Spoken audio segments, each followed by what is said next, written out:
The very word secrecy is repugnant in a free and open society, and we are, as a people, inherently and historically opposed to secret societies, to secret oaths, and to secret proceedings. We decided long ago that the dangers of excessive and unwarranted concealment of pertinent facts far outweighed the dangers which are cited to justify it. Even today, there is little value in opposing the threat of a closed society by imitating its arbitrary restrictions. Even today, there is little value in ensuring the survival of our nation if our traditions do not survive with it. And there is very grave danger that an announced need for increased security will be seized upon by those anxious to expand its meaning to the very limits of official censorship and concealment. That I do not intend to permit to the extent that it's in my control.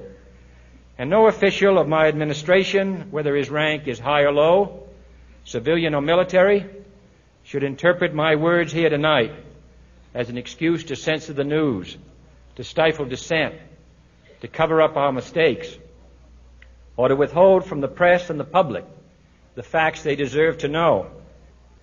For we are opposed around the world by a monolithic and ruthless conspiracy that relies primarily on covert means for expanding its sphere of influence, on infiltration instead of invasion, on subversion instead of elections, on intimidation instead of free choice, on guerrillas by night instead of armies by day. It is a system which has conscripted vast human and material resources into the building of a tightly knit, highly efficient machine that combines military, diplomatic, intelligence, economic, scientific, and political operations. Its preparations are concealed, not published. Its mistakes are buried, not headlined. Its dissenters are silenced, not praised. No expenditure is questioned, no rumor is printed, no secret is revealed.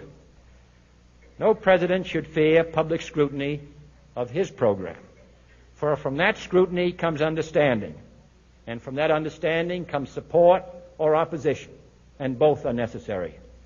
I am not asking your newspapers to support an administration, but I am asking your help in the tremendous task of informing and alerting the American people. For I have complete confidence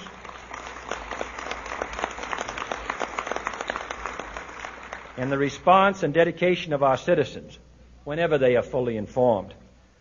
I not only could not stifle controversy among your readers, I welcome it.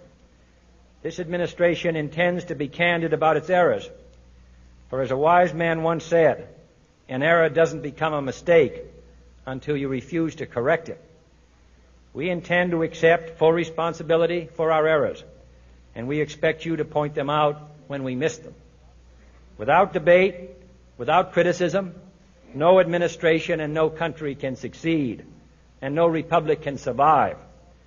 That is why the Athenian lawmaker Solon decreed it a crime for any citizen to shrink from controversy. And that is why our press was protected by the First Amendment, the only business in America specifically protected by the Constitution, not primarily to amuse and entertain, not to emphasize the trivial and the sentimental, not to simply give the public what it wants, but to inform, to arouse, to reflect, to state our dangers and our opportunities, to indicate our crises and our choices, to lead, mold, educate, and sometimes even anger